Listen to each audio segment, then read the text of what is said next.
بسم اللہ الرحمن الرحیم۔ ناظرین السلام علیکم۔ ناظرین ابھی میں آپ کو ویڈیو دکھانے لگا ہوں۔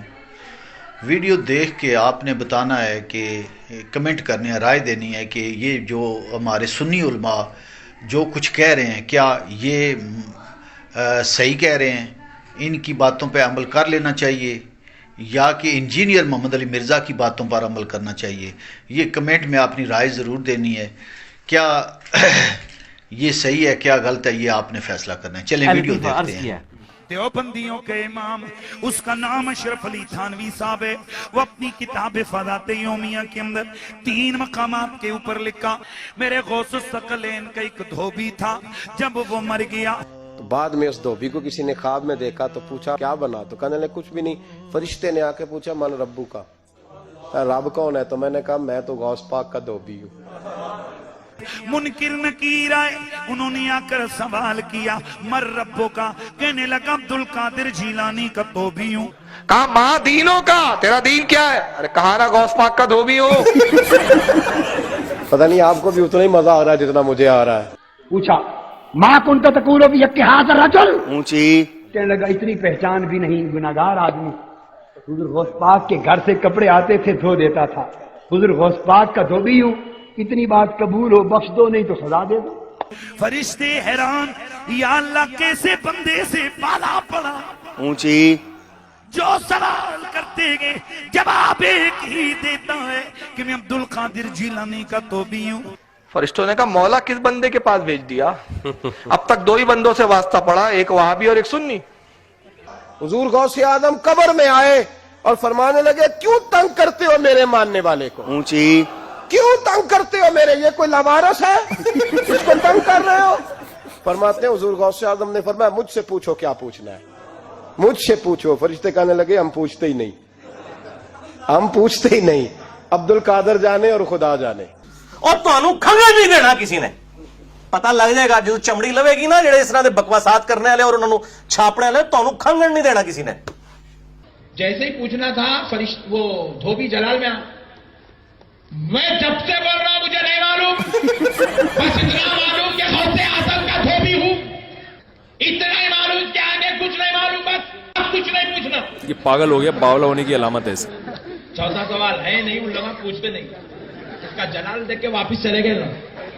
حکم ہوا، تھانوی صاحب لکھتے ہیں کہ حکم ہوا فرشتوں اسے جنت لے جاؤ، اونچی کہ یہ میری عبدالقادر جیلانی کا دھوبی ہے۔ پتہ نہیں آپ کو بھی اتنا ہی مزہ آ رہا ہے جتنا مجھے آ رہا ہے۔ رب کی بارگاہ سے حکم ہوا اے فرشتوں، وہ اگر ہمیں نہیں جانتا تو کیا ہوا، ہمارے محبوب غوث اعظم کو تو جانتا ہے۔ اس دھوبی کی بخشش ہو گئی، دھوبی کی بخشش ہو گئی۔ اونچی اس پر تھانوی صاحب لکھتے فرماتے کہ اس کی بخشش ہو گئی، اور کیوں ہوئی؟ کہتے ہیں کہ دھوبی کا بار بار یہ کہنا کہ غوث پاک کا دھوبی ہوں اس کی نسبت کے کبھی ہونے کی دلیل تھا۔ لیکن یہ مرنے کے بعد پتہ چلے گا، جو مولا علی علیہ السلام کا قول ہے کہ انسان سویا ہوا ہے جیسے ہی مرے گا تو جاگ اٹھے گا، اوہ یہ کیا ہوا؟ اونچی تو یہی کچھ ہی ہونا ہے۔ وہ اللہ دے بندو کسی وڈے تے وڈے امام نو بھی قبر کسی نے کھنگن نہیں دینا، ادھر تے حالت ہی کوئی نہیں ہونی، ٹھیک ہے، جائے گا کسی کی قبر میں پہنچ جائے گا، سب کچھ جھوٹ ہے۔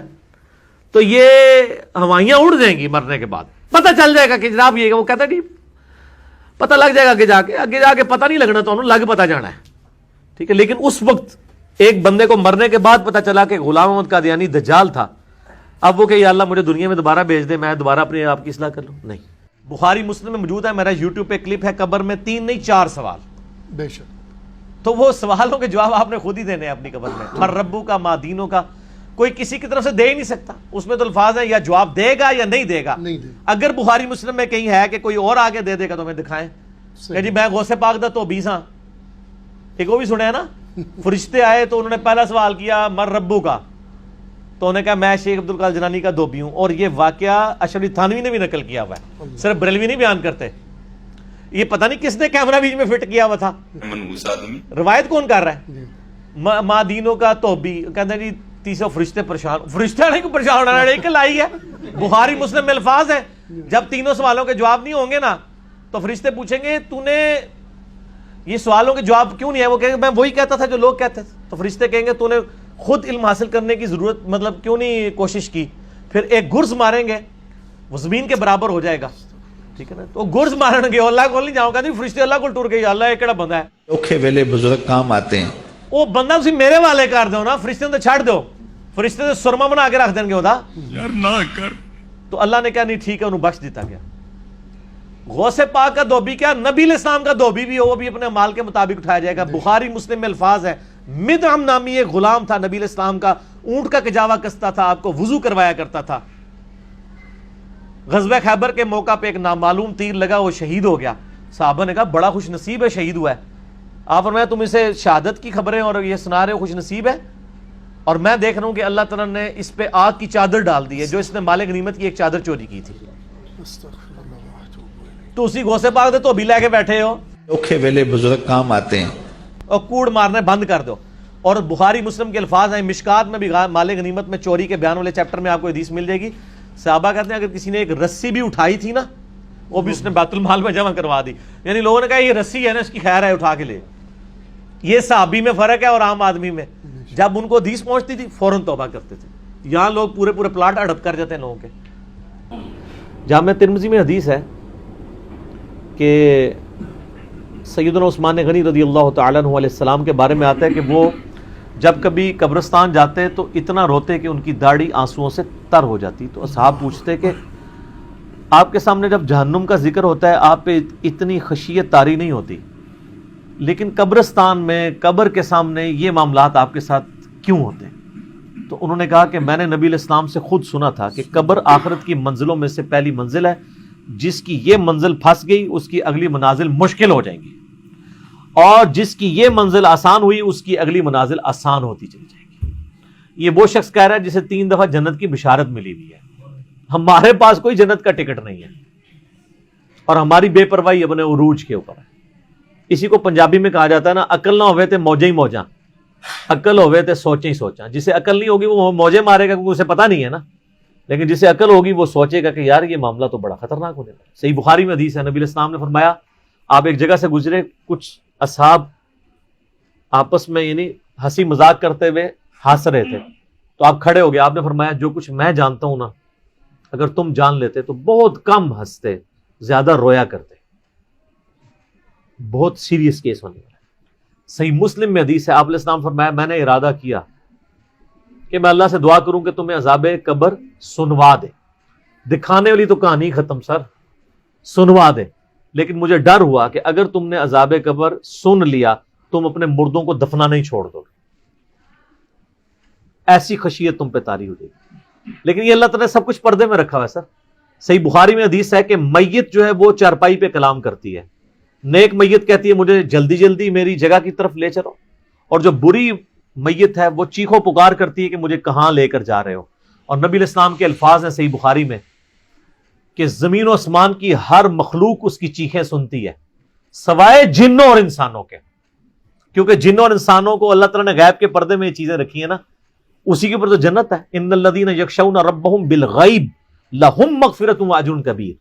جو لوگ بن دیکھے اپنے رب سے ڈرتے ہیں ان کے لیے مغفرت ہے اور اجر کبیر ہے. دیکھ کے تو سب نے مان لینا ہے، پھر سر اس سے بھی آگے اگر آپ چلے جائیں صحیح بخاری میں یہ حدیث موجود ہے کہ جب میت کو سوالات کے جوابات نہیں آتے نا تو فرشتے اس سے پوچھتے ہیں کہ تجھے سوالات کے جوابات جو نہیں آئے یہ کیا معاملہ تیرے ساتھ ہوا؟ تو وہ کہتا ہے میں تو وہی کہتا تھا جو لوگ کہتے تھے، سن سنا کے سننی، ٹنی پڑھ پڑھا کے سننی نہیں.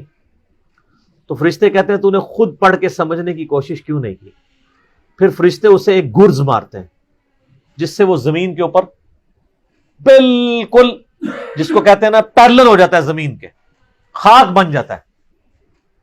اور اس کی جو گرز کی اگینسٹ اس کی چیخو پکار ہے اس کو جن و انس کے علاوہ تمام مخلوقات سنتی ہیں.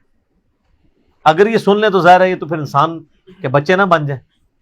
یہ اللہ نے پردہ رکھا ہے، ورنہ تو آپ بڑے بڑے بزرگوں کو دفنا کے نکل رہے ہو نا، ان کے پردے جو ہے نا وہ جنازہ یعنی اس قبرستان کی گیٹ تک پہنچتے ہوئے ساری بزرگی کھل گئی ہو، دل کی بات پیچھے سے آ جائے. یار نہ کر. ٹھیک ہے، لوگ ایسے بزرگی کا دعویٰ بھی پھر چھوڑ دیں گے، وہ ڈرتے رہیں گے نا. تو یہ اللہ نے پردے رکھے ہوئے. منحوس آدمی. ناظرین آپ نے ویڈیو دیکھی، آپ نے کمنٹ کر کے بتانا ہے کہ کون صحیح ہے کون غلط ہے. ایک نظریہ میرا بھی ہے، میرا تعارف یہ ہے کہ میں اپنے آپ کو کوئی کسی فرقے سے تعلق نہیں جوڑوں گا. میرے ماں باپ، میرے دادی دادا، نانی نانا سب جو ہے اہل سنت سے تعلق رکھتے ہیں، لیکن میرا فرقہ جو ہے، میں فرقوں میں تھوڑا سا اپنے آپ میں چینجنگ لائی ہے کہ میں فرقوں میں نہیں پڑھنا چاہتا. میں تو صرف اللہ کا بندہ ہوں، حضور پاک صلی اللہ علیہ وسلم کا امتی ہوں، اہل بیت پر ایمان رکھتا ہوں، بس اتنا ہی میرا عقیدہ ہے. یہاں پر ہی مروں گا، اسی پر اللہ تعالیٰ مجھے جو سوال کریں گے ان کا جواب دوں گا. اب آ جائیں، آپ لوگوں کی باتیں کرتا ہوں کہ کیا میرا سوال کرنا اپنے علماء، سنی علماء سے، اللہ کرے کہ یہ ان کے ماننے والے جو ہیں، ان کے چاہنے والے، کسی کی نظر سے یہ میری ویڈیو گزر جائے تو یہ ان سے سوال کر کے اس بات کا جواب دے دیں کہ جس طرح آپ کہہ رہے ہیں کہ غوث پاک قربان جاؤں، وہ تو اللہ کے ولی ہیں. جس طرح اللہ نے قرآن میں کہا ہے کہ میں ولی کی زبان بن جاتا ہوں، میں ولی کے ہاتھ بن جاتا ہوں، میں جو ہے وہ ختم ہو جائے. سوال یہ ہے کہ ایک آدمی ہے، وہ دنیا میں چوری کرتا رہا، شراب پیتا رہا، یتیموں کا حق کھاتا رہا، ماں باپ کا گستاخ تھا، دنیا جان کے عیب اس میں ہے، دودھ میں پانی ملاتا تھا، ملاوٹ کرتا تھا، جو کچھ ہو سکا اس سے ہوا. وہ غوث پاک رضی اللہ تعالیٰ عنہ کا مرید ہو گیا تو کیا وہ بخشا جائے گا؟ جس طرح بقول آپ کے، یہ آپ نے جواب دینا. یہ جو علماء ہیں جنہوں نے یہ ویڈیو ریکارڈنگ کروائی ہیں، یہ ان سے سوال ہے، ان کے مریدوں سے بھی سوال ہے، ان کے ماننے والوں سے بھی سوال ہے، ان کے پیچھے نماز پڑھنے والوں سے بھی یہ سوال ہے کہ ان سے سوال کریں گے تاکہ اس کا جواب پبلک تک آئے. میں آگے یہ کہتا ہوں کہ اگر اس طرح ان کی سفارش سے ہم بخشے جائیں گے تو اللہ نے جو وعدہ کیا ہے کہ میں ظالموں کو سزا دوں گا، قرآن میں جانے میں کچھ فرق لگ جائے تو مجھے معاف کر دینا. کیا اللہ نے قرآن میں جو وعدہ کیا ہے وہ جھوٹا ہے یا سچا ہے؟ اب ظلم کرنے والے کو تو غوث پاک رضی اللہ تعالیٰ عنہ، کیونکہ قربان جاؤں ولی اللہ پر تو میں یقین رکھتا ہوں، وہ بخشوا دیں گے جس طرح آپ کہہ رہے ہیں. تو پھر یہ قرآن کا وعدہ کدھر جائے گا، اللہ کا وعدہ کدھر جائے گا؟ صرف میں اتنا سوال کرنا چاہتا ہوں، بس اور کوئی نہیں ہے. اس کا کوئی جواب دے دے کوئی، ان کے ماننے والوں سے، ان کے پیچھے نماز پڑھنے والوں کا کوئی کمنٹ میں نیچے لازمی یہ بتا دے کہ پھر ہمارا وہ جو اللہ کے وعدے ہیں اس طرح کیسے ہو سکتا ہے، کیوں ان سے منسوب کر رہے ہیں. میں اس نتیجے پہ پہنچتا ہوں کہ ولی اللہ کی شان پہ